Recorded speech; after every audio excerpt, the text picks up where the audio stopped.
Que tengan todos unos buenos días. Vamos a comenzar con el seminario número 4, que se refiere a la homeostasis renal y sistémica del sodio. Mi nombre es Fernando Ibarra, soy jefe de trabajos prácticos de la Unidad Académica 1 del Departamento de Fisiología y Biofísica, Universidad de Buenos Aires, Facultad de Medicina. Como verán en esta primera diapositiva, tenemos tres partes importantes para esto. La primera, porque es importante estudiar el balance de sodio, y dos partes subsiguientes que aclararemos luego y que, las iremos viendo a medida que aparezcan, ¿cierto?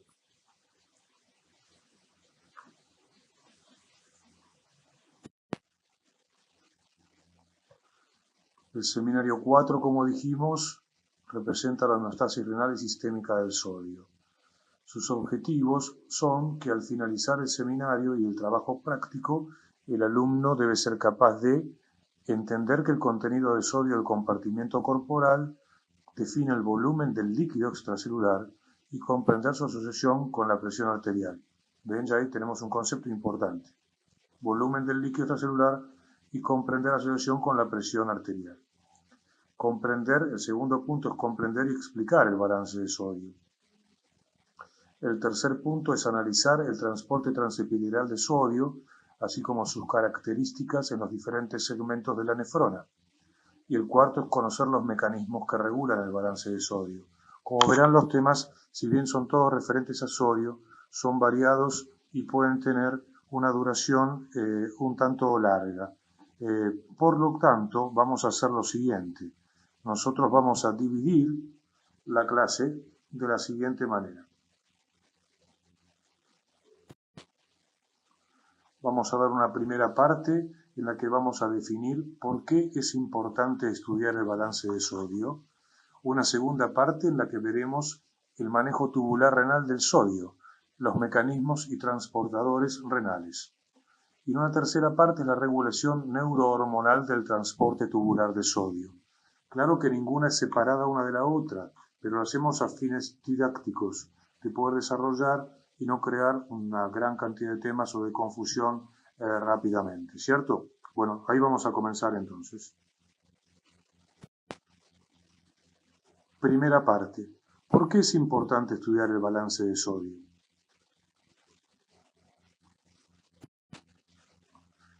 Entonces acá, en esta figura, lo que estamos viendo es el título balance de sodio, es decir, ¿qué queremos decir con el balance de sodio? El balance de sodio, como cualquier otro balance, es la diferencia entre lo que ingresa y lo que egresa. Como ven en este recuadro amarillo, arriba a la derecha, en el primero de ellos, dice acá que lo ideal sería que el ingreso de sodio iguale al egreso. Leyendo hacia abajo, vemos algo que dice, si el ingreso es mayor que el egreso, se trata de un balance positivo, es decir, que se acumula sodio en el organismo. Si el ingreso es menor que el egreso, se produce un balance negativo, es decir, que perdemos sodio del organismo. Fíjense el recuadro más grande que dice, luego no importa que lo entendamos perfectamente ahora, pero lo vamos a entender luego con el correr de las clases y de este mismo tema. Dice que cambios en el balance de sodio resultan en alteraciones del volumen extracelular, como veremos dentro de poquito, y no de la osmolaridad del plasma. ¿Vieron cuando hablábamos de composición y volumen?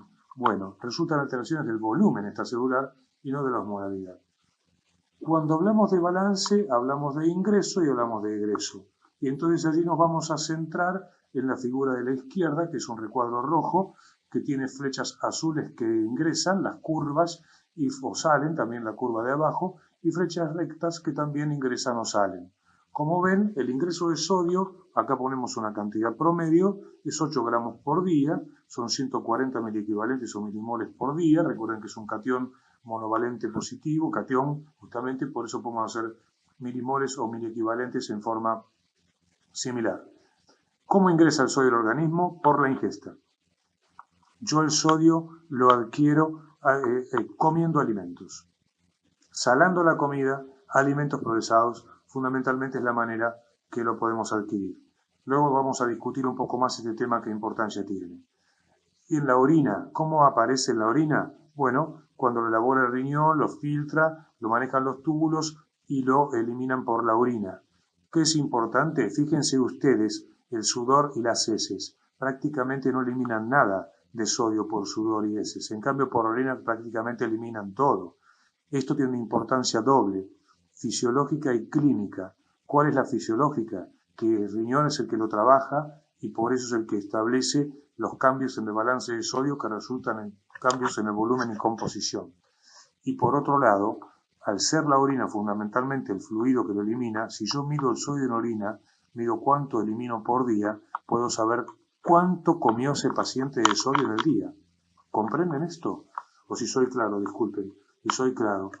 Es muy importante clínicamente. Yo puedo determinar si un paciente al que le doy una dieta X en sodio la cumple o la incumple y poder ayudarlo a que la pueda cumplir, si deseo que sea una dieta muy específica. Así que todo lo elimino por orina.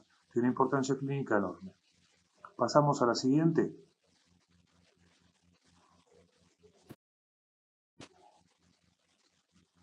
En esta diapositiva ustedes ven un dibujo que tiene a la vez varios subesquemas. Por ahora, digamos que el inserto de arriba a la izquierda lo vamos a dejar como está y simplemente vamos a mencionar que es una relación entre la presión arterial media y la excreción o ingesta de sodio. Pero lo fundamental está abajo. De izquierda a derecha, en el recuadro azul que dice ingesta de sodio, luego aparecen dos flechas rojas que dicen excreción urinaria de sodio y la otra dice mecanismos renales y neurohormonales conectados por una flecha azul. ¿Qué significa esto? Significa que yo el sodio que ingiero, como vimos con el balance, indefectiblemente lo voy a excretar por la orina. Para eso me voy a valer de mecanismos renales y neurohormonales. ¿Cómo entran en juego? Lo vamos a ver luego.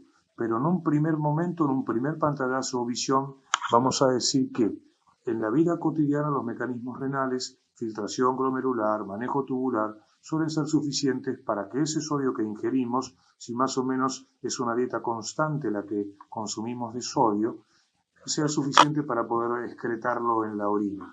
Si en cambio cambiamos la dieta y por ejemplo comemos mucho sodio con poco sodio, ya entran en juego los mecanismos neurohormonales que van a regular la excreción urinaria de sodio. ¿Por qué me importa tanto esto del sodio y la excreción urinaria? ¿Se acuerdan que hablábamos del volumen y composición? Veamos ahora. ¿Ven? ¿Por qué? Porque la excreción urinaria de sodio y cómo se logre finalmente determina el volumen y la composición del líquido extracelular y de la presión arterial media. ¿Correcto? Volumen y composición del líquido extracelular y presión arterial media. ¿Cómo es esto? Lo vamos a ver en las siguientes diapositivas.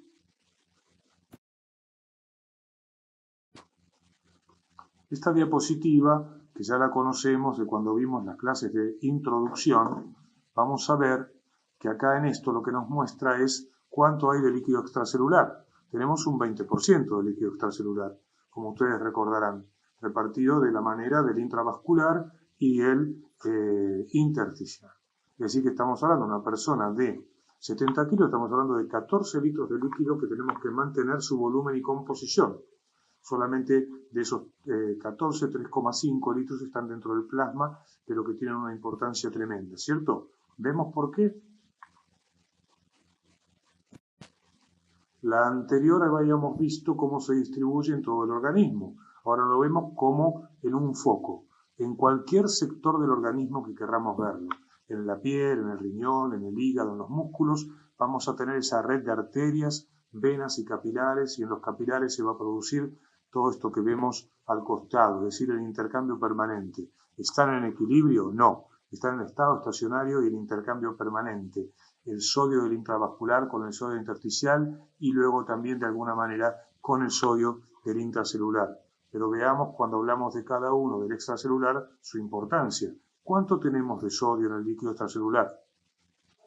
140 miliequivalentes por litro, tanto en el intravascular como en el intersticial. Es decir, que es una enorme cantidad de sodio que tenemos.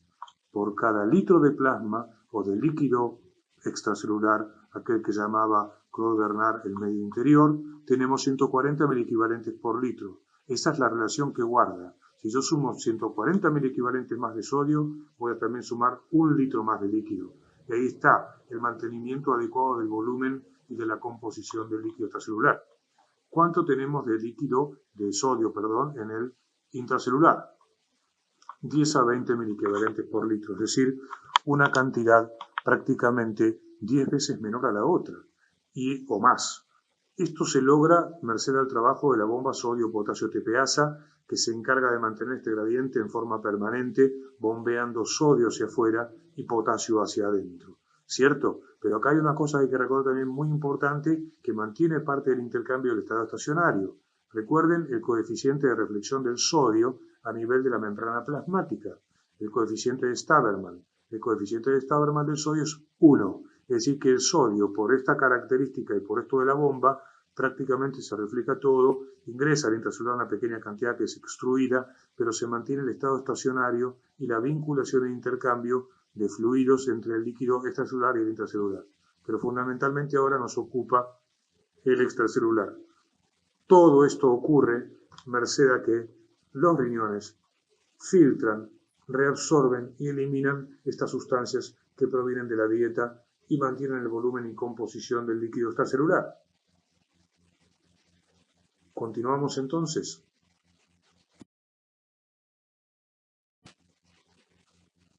Acá hay una aproximación bastante importante a cómo se comporta el riñón. ¿Qué significa este gráfico? Este gráfico es el balance de sodio, la relación entre la ingesta y la excreción urinaria de sodio. En el eje horizontal ustedes ven la ingesta de sodio, 1000 equivalentes por día, y en el eje vertical ven la excreción urinaria de sodio, 1000 equivalentes por día. Recuerden siempre que es muy importante saber de qué unidades hablamos. Si son 1000 equivalentes, son milimoles, si es por litro, que es una concentración, o si es por día. Estos son cantidades ingeridas por día y eliminadas. Fíjense que la línea de identidad, o lo que podríamos llamar pendiente de correlación, es casi perfecta. Es una línea perfecta. ¿Qué significa esto? Que si yo como 200, elimino 200. Si como 400, elimino 400, y así para arriba y para abajo. Siempre si hacen cambios bruscos toma un tiempo llevar esto a la situación ideal, pero en un estado estacionario, como decimos siempre, en un estado de balance, yo elimino lo que como. ¿Correcto? Es decir, elimino por orina lo que como por ingesta. Veamos lo siguiente. Acá sí podemos ver la curva de presión que se determina cuando puedo cambiar una cantidad de sodio que estoy ingiriendo. Esta es la relación entre la presión arterial media y la excreción urinaria de sodio. En el eje horizontal tenemos presión arterial media, en el eje vertical ingesta o excreción de sodio. Son figuras clásicas redibujadas del texto de Guyton. Guyton y Hall son los que más han trabajado en fisiología sobre este diseño de las curvas llamadas presión natriuresis. Dentro del gráfico que tenemos, línea punteada negra que demuestra una línea cuando el animal o el humano ingiere una dieta normosódica, la que comemos cualquiera de nosotros, supónganse los 130 milimoles de sodio, y en cambio la roja es cuando ingerimos una dieta hipersódica. En ese caso, por ejemplo, podemos pasar a ingerir 200 milimoles de sodio. ¿Correcto? Fíjense ustedes que la curva que va de cuadradito azul a cuadradito azul, que es la de la presión, normalmente, aunque yo ingiera más sodio, no se modifica. Este es el trabajo del riñón. Puedo eliminar más sodio sin que la presión se modifique. Normalmente. ¿Hay situaciones en las que esto no ocurre? Claro que las hay. Vamos a ver una de ellas. Esta es una situación en la que esa propiedad no se ve. Acá comparamos dos poblaciones de animales experimentales. Una es la línea azul con cuadraditos azules y otra es la línea naranja o del color que la vean con los cuadraditos fucsia. En el eje horizontal tenemos nuevamente ingesta de sodio en milimoles por día y en el eje vertical excreción de sodio explicada como concentración en orina por volumen de orina, milimoles por día también, siempre la misma unidad. Fíjense que la línea azul se superpone perfectamente bien a la línea negra, si respeta la identidad, y los animalitos entonces que son ratas, Wistar experimentales, que están en color azul, lo que yo le doy de sodio lo eliminan perfectamente bien. La línea roja, en cambio, ven que las ratas en color fucsia, yo le puedo dar una cantidad determinada de ingesta que cuando la extrapolan a la excreción, se van a dar cuenta que eliminan menos cantidad que la que ingieren. No siempre, esto es momentáneo, puede ser de un momento y otro momento no, pero la cuestión es que los animales fucsia eliminan menos cantidad del sodio que lo que yo les estoy dando, ¿correcto? Entonces uno dice, ¿y si eliminan menos? ¿Qué pasaría con mi volumen y composición? ¿Qué pasaría con la presión arterial de este animal experimental? ¿Qué piensan ustedes? ¿Cambiará la situación, según lo que estuvimos viendo hasta ahora, del manejo de la relación el volumen y la composición? Vamos a ver la siguiente, a ver si tenemos una explicación. Acá aparecen diagramadas, dibujadas las dos curvas. La de la izquierda es la azul y ahí ustedes ven que tienen una función normal. Y en la derecha aparece la función roja. Fíjense ustedes que los animalitos aquellos fucsias, si le damos más dieta HS hipersódica, están acá arriba, la línea punteada roja, cuando les damos más como retienen sodio, se hipertensan, desarrollan presión arterial más alta. La otra no cambiaba la presión, estos se hipertensan, por lo tanto requieren más presión para eliminar el sodio. El sodio excesivo los hipertensa. Hay muchos modelos experimentales en animales que muestran esta relación, que son sensibles a la sal. Y muchos humanos, que tienen una hipertensión arterial, porque esto es hipertensión arterial sensible a la sal. Es decir, que está alterada la relación entre presión y excreción de sodio. Llegado a este punto, uno debería preguntarse cómo es que el riñón logra mantener esa composición y volumen y cómo logra mantener, bueno, esto en condiciones adecuadas. Eso es lo que vamos a ver ahora y después vamos a ver cómo lo regula para ya redondear esta primera parte. En esta diapositiva estamos viendo entonces que el manejo renal de los diferentes solutos. En la primera columna a la izquierda vemos glucosa, bicarbonato, sodio, cloruro, potasio, urea, creatina, etc. En la segunda, cantidad filtrada, cantidad reabsorbida, cantidad excretada y finalmente el porcentaje de la cantidad reabsorbida. Estos conceptos ustedes ya los vieron antes, pero vamos a repetir solamente con el objetivo de ver qué hacen con el sodio. Fíjense ustedes que la cantidad excretada en general siempre es mucho menor que la cantidad filtrada, es decir, que la mayor tarea del sodio, digamos, para el sodio y para otros solutos en el riñón, ¿cuál es? Reabsorberlo. Todo lo que se filtra en general se reabsorbe. Salvo la urea, que acá tenemos que se excreta en un 50%, y la creatinina, que por razones que a esta altura deberían conocer, se filtra y se excreta lo mismo, y por eso sirve para lo que sirve la creatinina. El sodio, en cambio, se filtran por día 25.560 milimoles por día. Se reabsorben 25.410 y se excretan 150 milimoles por día. ¿Qué eran los 150? Aquellos 140 o 150 que comía con la dieta, que es lo que se elimina. Es decir que menos del 1% es la excreción fraccional de sodio. Recuerden siempre esto. En una dieta normal, el sodio, su excreción fraccional es menos del 1%. ¿Cómo puedo averiguar yo semejante cantidad filtrada y reabsorbida? Viéndolo como lo que parece abajo. Acá tenemos carga filtrada es igual a la concentración en plasma de X, en este caso sodio, por el volumen de filtrado glomerular. Es decir, que si ustedes multiplican 140 milimoles por 180 litros por día, que es la cantidad que se filtra por día, ustedes van a obtener la cantidad filtrada por día, mil equivalentes por día. Si multiplican 140 por 180 les va a dar 25.560 o algo parecido. ¿Cómo puedo saber la carga excretada? La carga excretada multiplicando la concentración en orina por el volumen urinario diario. Justamente iban a tener los 150 mil equivalentes. La diferencia entre una y otra es la carga reabsorbida. Ahora, en condiciones de este estilo, yo me pregunto, ¿es mucho lo que estoy viendo? No me puedo dar cuenta todavía una idea de cuantificar cuánto es 25.560 milimoles por día. ¿Será una gran cantidad? ¿Será pequeño? ¿Cuál es el trabajo? Dicen que es un trabajo, lo comento porque lo pueden leer en cualquier artículo de investigación, cualquier artículo científico, es un trabajo increíble el que hace la filtración y el túbulo renal para mantener el balance de sodio, como otras cosas también. ¿Cómo puedo darme cuenta si esto es mucho o es poco? Veamos la siguiente a ver si lo podemos cuantificar en algo que nos esté a la mano para cuantificarlo. ¿Cuánto es? Yo lo puedo poner, lo divido por el peso molecular del sodio, que son 23 gramos, ¿sí? 25.560.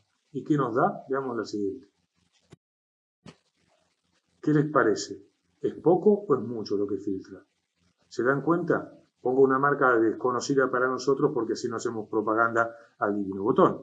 Pero fíjense ustedes que estamos hablando de algo que lo pongo sobre la mesa y lo puedo tocar, palpar, lo puedo ver, pesa 1 kilo o más.